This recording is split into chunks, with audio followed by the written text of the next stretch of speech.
Hey guys, Professor Bell, Comic Book University, and S.W.O.R.D. issue number 2. This issue is going to take a little bit longer to go through, I think, because, as should be expected, Ewing doing stuff in space, merging with other comic books that he's written and other comics he's taken inspiration from. Yeah, I think this deserves a very introspective look. Introspective has nothing to do with me. We have to really look into this a lot. All right, guys, let's get talking about who made this comic book. We're going from there. So this issue is called In the Dark. Al Ewing is the writer. Valerio Scheide on art. Marty Gracia on color art, VC's Ariana Maher on letters and production design, Tom Mueller. Scheide and Gracia does the cover art. There's a variant cover out there too by Dodderman and Wilson of the Matthew variety, and Jonathan Hickman is the head of X. All right, let's get started. And I'm realizing now I'm not wearing my glasses. Maybe I'll wear them a little bit later. So there's I'm gonna get to that first page in a minute because it's also gonna be the last page. I'll let you know when the spoilers come into play here, because there will be spoilers later on in this. Okay, so we start off with a bunch of the characters trying to figure life out. Abigail Brand, she's in charge of stuff, and as she's in charge of stuff, like the understatement of the century. The way that she's handling things. Let me just get this out of the way really quick with Whiz Kid. I love what they're doing with this character. He's a character. He's a mutant. He's a character who we can. I imagine we can all get behind. That we want to see this kid succeed. He is genuinely a whiz kid, and is pretty much unlimited the kind of stuff that he could do. If people can do some amazing stuff with Cypher, then people can do some amazing stuff with Whiz Kid also. Instead of just, oh yeah, I figured something out. Okay, you don't need me in the comic book anymore. No, no, no. We could use a whole series with WizKid. The guy's amazing. Plus, let's be realistic, it is good representation for people who are otherly abled. When I was younger, we used to call them handicap. I don't know why that's not a proper word anymore. Maybe somebody can tell me. Anyway, I don't feel like it's an ableism. But I will say this, if anybody has a problem with representation for the otherly abled or any kind of representation, please try to explain to me how you're an X-Man fan. I have spoken. So anyway, back to Abigail. This chick, she has got hustles working on so many levels. Did you notice the first white pages in here? Where it talks about the idea that, oh yeah, sure, we can all do our language studies. We can all get the Krakoan language and the international or intergalactic universal language together, and we could just get it, matrixed into our mind. I know Kung Fu. Yeah, I know Krakoan. So which one do you think is going to last you longer? So, um, the idea that she's also talking about using implant chips in the neck that will apparently go into the cerebral cortex, based on the location that she's describing. And there's like 20 to a pack, 50 creds, or a quick fuel cell, and she's got one in there, and 19 more in the usual place. I love this kind of conversation. The idea that you have uh, she's got something going on a binary network. So twice a day, it will re-encrypt itself. It'll switch encryption. So and you have to manually code these things yourself, which means there is no, I'm going to tap into this and see what. No, every single one that you use, every single encryption is an individual encryption. It's not like, oh, I've broken the cipher, we're good. No, no. Each and every single one of them has to be individually tackled. Now, I'd be very interested to see if Cypher, I imagine Cypher is the only one who could break these things pretty much immediately, right? But that being what it is, I love the idea that she uses this not as her main thing, but as a backup. And older tech, think about it. You want to screw somebody over, if they're old, make something new. If they're young, make something old. You know what I'm saying? You give some kid a VCR tape and a VCR. On average, they're gonna be like, "What the hell do I do with this?" And then us 80s kids can once again be like, "Ha, you can't even program a VCR." Which was like the only claim to fame that we have besides being responsible for ourselves. Anyway, let's move on from there. So anyway, um I've spoken yet again. um what do you call it? More than this, she has other safeguards. She has a ridiculously strong will. Dude, shooting blue flames from your hands literally means nothing to me. Having green hair, yeah, yeah, been there, done that, have the t-shirt, have the She-Hulk book, right? I don't care. The thing about Abigail Brand is that she's a mutant version of Nick Fury. way better, in my opinion, than freaking Mariah Hill has ever been. I despise Mariah Hill as just being an ineffective, basically just a big fat bee who just like you can't trust. Nobody can trust her, and she's not even reliable to herself because she'll screw herself over. Like she's just an absolute hot mess dumpster fire. It's like imagine if Jessica Jones had brains. Yeah, that's Mariah Hill. That's my interpretation of Mariah Hill. Abigail Brand, you may not know what side of the fence you stand on with her, but you do know that there's a fence, and you do at least know how you can try to get on her good side. You do know how you can, and it's by usually doing the right thing because she's not bidden to any master.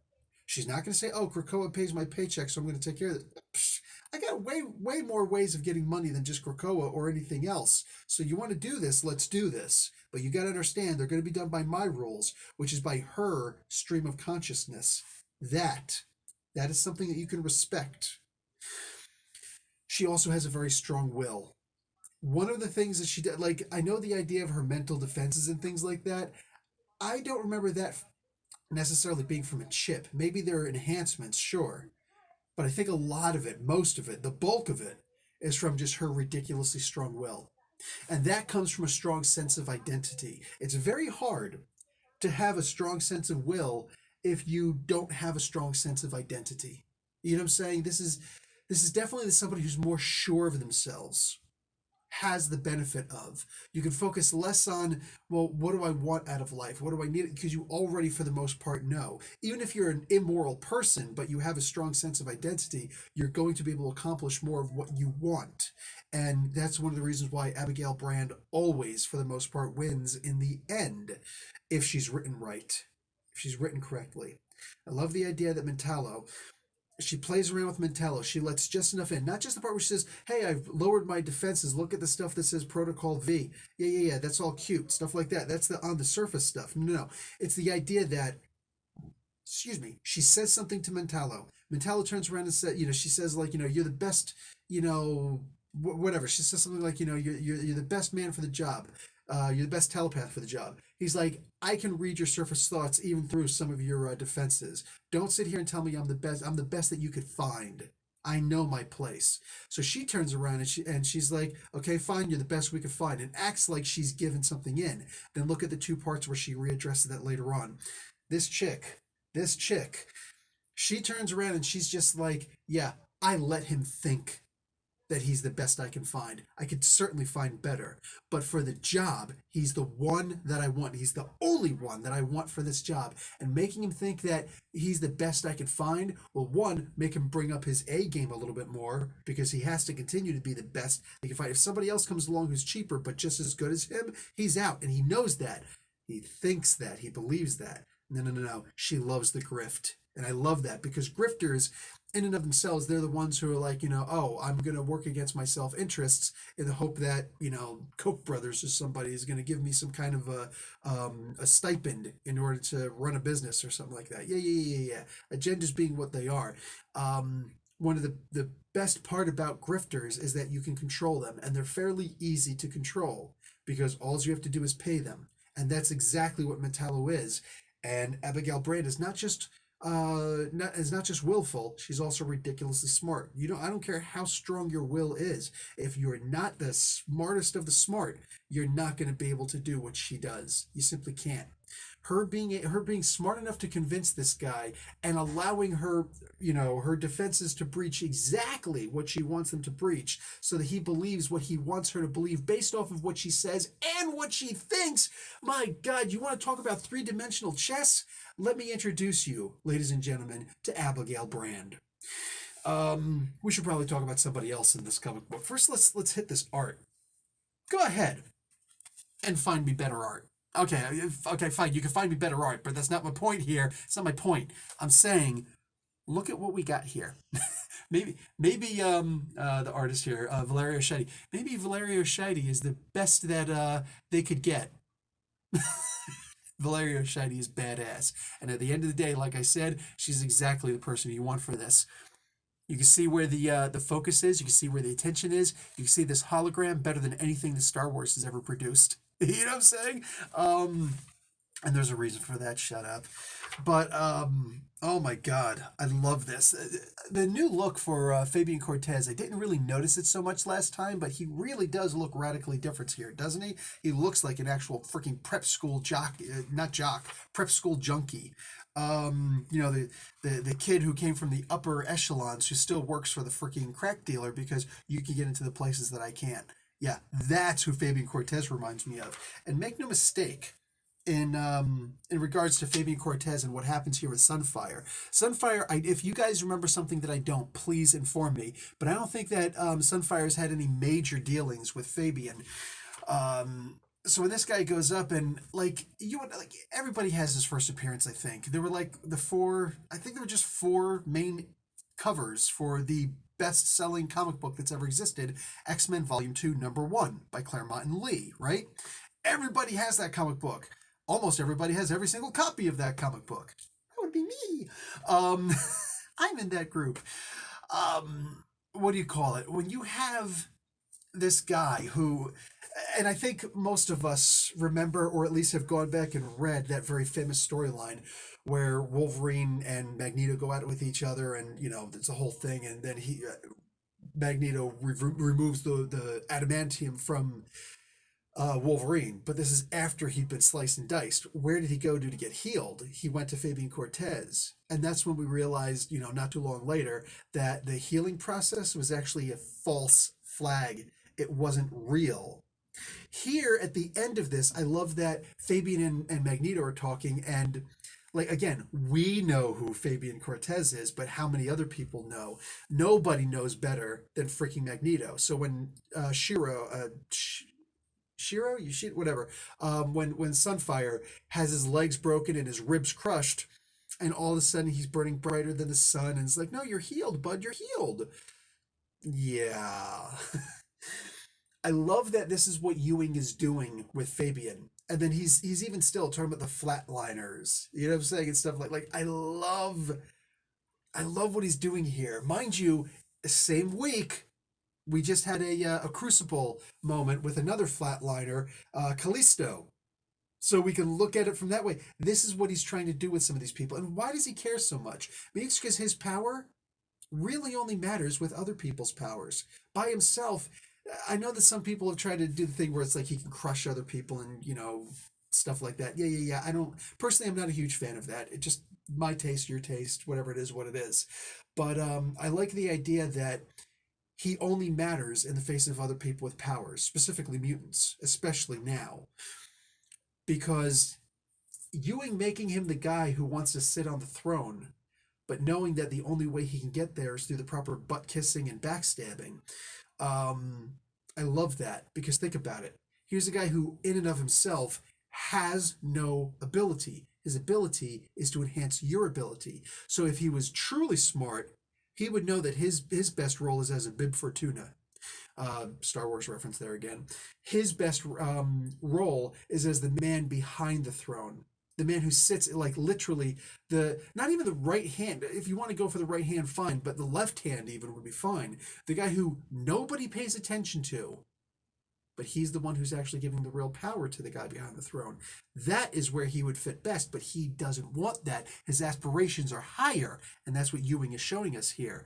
And he wants to be the man on the throne, but you, in and of yourself, Fabian, you're powerless. If there's nobody around you with power, you have no power. The only purpose for your existence, son, is to empower others. It's always funny when somebody doesn't understand how they fit best in the world. Let's praise Ewing a little bit more, because I mean, like, this art is just amazing, and I also love the idea they're not saying this is a King in Black issue, even though this is clearly a King in Black issue. Love that, like Valerio Scheide, you absolute legend, you. My God, what she's able to do with pen and paper. So with with Ewing writing this comic book the way he does. Oh, also, sorry, same page. I want to mention, just you don't need words here. You don't need any words here for Mentallo. Like, my God, man, freaking amazing art. Jeez, Absolute beast. Let's move on some more. Okay, this is the page, the next white page I want to get to, the personal notes down here where they talk about a blank person, right? So potential replacements for Fabian Cortez. One is Michael Nolan, another one is Boost, another one is Mr. M, Absalon Mercator. But there's a fourth one also. Some people might have, because I actually passed over this the first read of this comic book. I know you can't read an Al Ewing comic book once.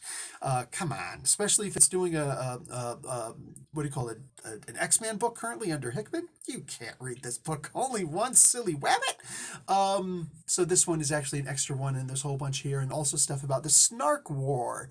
Now, most of us have Power Pack issue number 1 because first appearance of the Power Pack. But it's also the first appearance of the Snarks, right? And currently, and that's Louise Simonson, by the way, but currently, there's another book that's got the Snark War stuff very recently in. And I'm reading them without reviewing them because I'm telling you, for the most part, I'm not a fan of these books. It is what it is. I don't like everything that Ewing's ever done. I'm not a total mark here, but I do recognize genius where I see it. And right now I'm seeing, if anybody does crossover books and anybody does continuity, nobody, freaking nobody does it better in this day and age, than Al Ewing. Because go check out Guardians of the Galaxy issue number 8, the current run. Oh, there are Snarks there. I love that. We talk about how Hickman is a continuity in and of himself. You can ignore all the books in Marvel and only read the Hickman stuff and still have a really good sense of what's going on in Marvel, right? Very similar with Ewing. This man, this freaking, is he human? Is he man? Is he monster? Is he both? Is he mutant now? I don't know. Protocol V is interesting because it indicates saving the 5. So I guess it's Protocol 5. I love when every so often that does that. It's like Protocol V, also Roman numeral 5.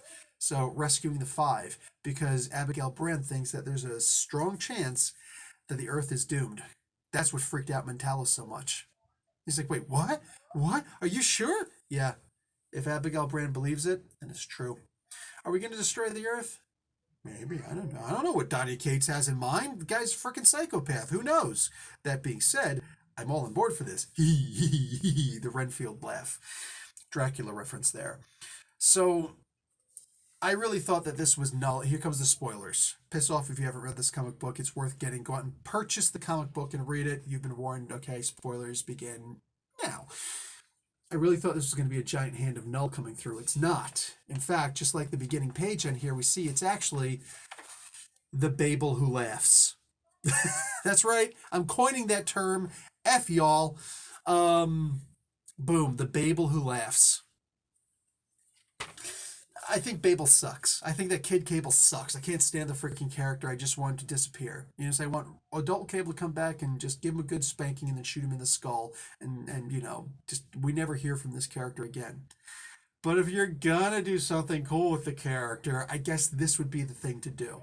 I'm very interested in seeing where we go forward with the Babel who laughs. No, he's not actually called the Babel who laughs. It's like my thing with Yiddle. It's not really Yiddle, but let's face it, Yiddle is a far superior name than freaking Grogu.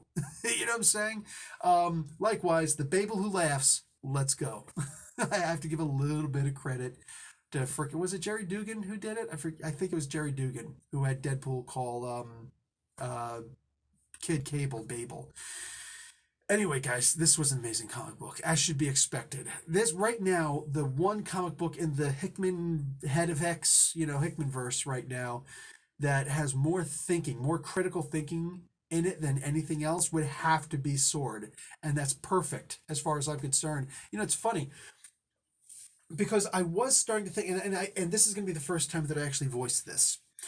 I was starting to think for a while that Hickman, having other people write some of the stuff that he wants out there, I started to think that maybe he only looked towards, this is going to sound insulting, but just, I'm not going to sit here and play semantics, inferior writers. I think he only wanted them to do this stuff because he could tell them what to do. And maybe could still kind of put a blame. I don't know if the blame thing, that's just simply me speculating on the cuff. but people who he can control, basically. You know what I'm saying? You're not like Hickman's not going to convince a Brian Michael Bendis to write what Hickman wants him to write. That's never going to happen, right? And I'm not arguing that Bendis is a superior writer. What I'm saying is he's the kind of person to just be like, yeah, I'm going to do what I want to do. I get to write a next book. F you, Hickman. I'm going to do what I want to do. Bendis speak, Bendis speak, Bendis speak. I think that and I'm gonna age somebody. I'm not here to make fun of Bendis, so let me stop. Seriously, let me control myself. Let me have that willpower of an Abigail Brand. I feel like he's been taking writers who he knows he can tell what to do, and they're just gonna do it. They'll put a little bit of their own flavor on it, if that's what you want to call it, but for the most part, they're just gonna do Hickman's bidding. So it was a very interesting choice when I saw that Hickman allowed or picked or whatever Al Ewing to come over here with the S.W.O.R.D comic book, because Ewing is a force unto himself.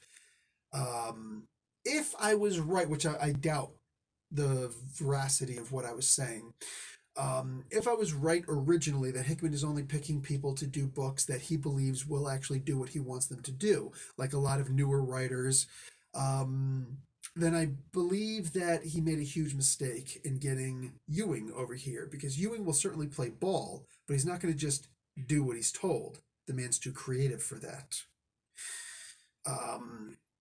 And what's his name? Hickman certainly wouldn't have any control over the Guardians of the Galaxy book right now, right?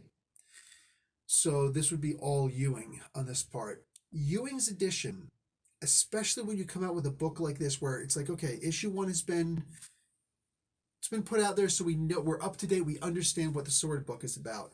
But then seeing some of the stuff that we're seeing here, I don't know if I'm sure that he's got to get stuff approved from Hickman, but I believe if anybody is going to change Hickman's mind on going forward on something, it's going to be Ewing.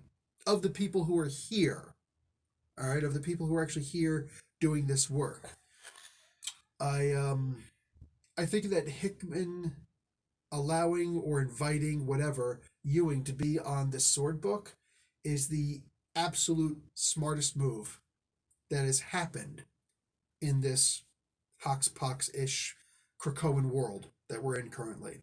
I think that was the best possible move, because one person running a ship, man, female, black, white, whatever, I don't care about the identity of the individual. One soul running everything means that one kink destroys the whole machine. But having a good advisor, and I definitely think Ewing should be the right-hand man. Like, forget Fabian Cortez, all right? A power into and onto himself. Al Ewing doing this, I think that the X books are right now in really, really good hands. I'm going to stop there. Guys, definitely purchase this book. If you're able to, you know what I'm saying, like, get a physical copy. Let's vote with our paychecks. Let's vote with our dollars. You know what I'm saying? And show them that this is the kind of stuff that we want. I personally, I'm down for a top of the head thinking kind of book like Tomasi doing the Challenge of the Super Sons, which I don't think I'm going to bother reviewing anymore, because all the reviews just sound the same and not too many people are even checking the reviews. So it is what it is. But I will say, this is the kind of book that I want out of an X book, out of an any book. I want a book where I'm challenged. I want a book where I've got to sit back and think. I want a book where it's not just I read it and I put it away and hope that it's going to gain value or something like that later. No, I want a book that I feel like I need to read that again, and not because I'm lost and confused and just like, wait, what? No, I want it to be something where I'm actually stumped in a positive way. And right now, I don't think anybody does that better. Like Hickman, yeah, obviously he can do it when he's writing his own stuff and he's just, instead of being the curator of everything, Hickman is usually the guy who by himself does that. Right now, I don't think anybody's doing that better than Hickman. Better than Ewing. So really loving what I'm reading right now. And if you guys are on board also, let me know. I genuinely want to know what everybody else thinks about these books. All right, guys, I'm out. Like the video, watch an ad, please. Professor Bill, Comic Book University. Class dismissed.